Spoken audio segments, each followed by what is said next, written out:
कांग्रेस 200 सालों तक सत्ता में नहीं आ सकती है क्योंकि कांग्रेस में देशभक्त नहीं नेहरू गांधी खानदान के भक्त हैं।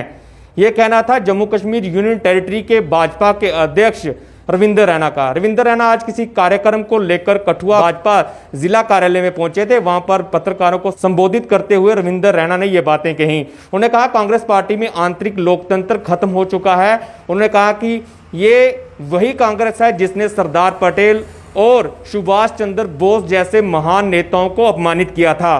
कांग्रेस के बड़े नेता गुलाम नबी आजाद के बारे में उन्होंने टिप्पणी करते हुए कहा है कि वो गुलाम नबी आजाद अंदर से घुटन महसूस कर रहे हैं, उनको अपमानित किया जा रहा है, जिससे यह सिद्ध होता है कि कांग्रेस में सिर्फ नेहरू गांधी खानदान की भक्ति करने वालों की ही सुनी जाती है।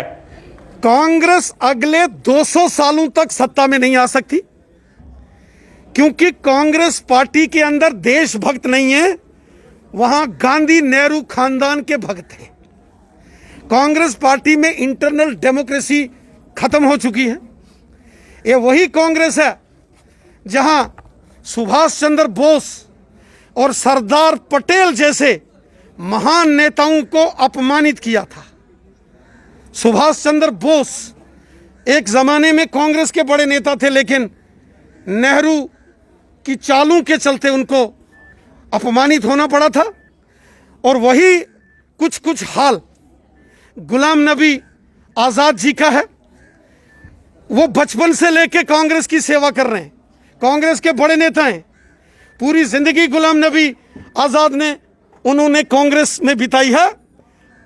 और आज अगर गुलाम नबी आजाद जी जैसा कांग्रेस का बड़ा नेता अगर कांग्रेस के अंदर घुटन महसूस कर रहा है, सफोकेशन महसूस कर रहा है, वो प्रताड़ित और अपमानित महसूस कर रहा है, तो इससे एक बात तय है कि कांग्रेस पार्टी के अंदर सिर्फ और सिर्फ नेहरू गांधी खानदान के भक्तों की सुनी जाती है। कांग्रेस में वही सरवाइव कर सकता है जो नेहरू गांधी खानदान की आरती उतारे।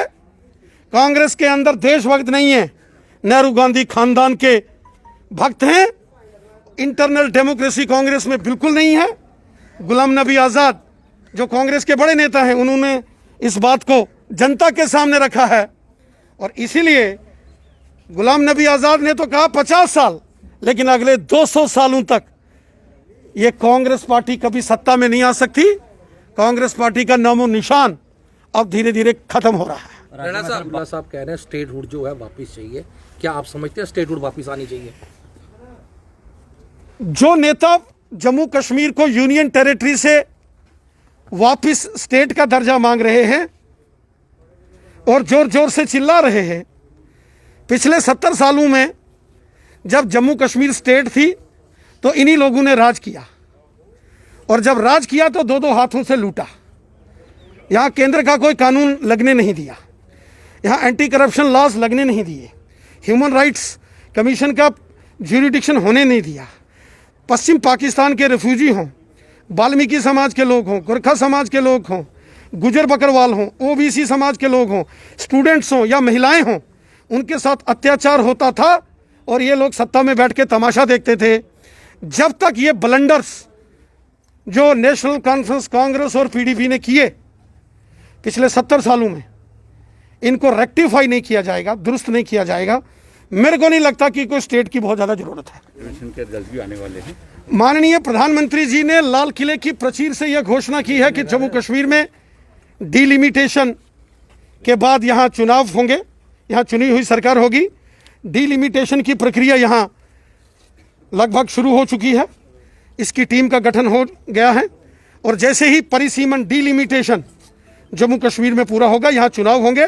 भारत एक लोकतांत्रिक देश है, डेमोक्रेटिक कंट्री है हमारा हिंदुस्तान।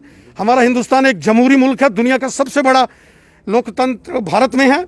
इसलिए चुनावों के बाद यहाँ चुनी हुई सरकार होगी और मुझे पूरा विश्वास है, भाजपा कितनी तैयारी कर रही है?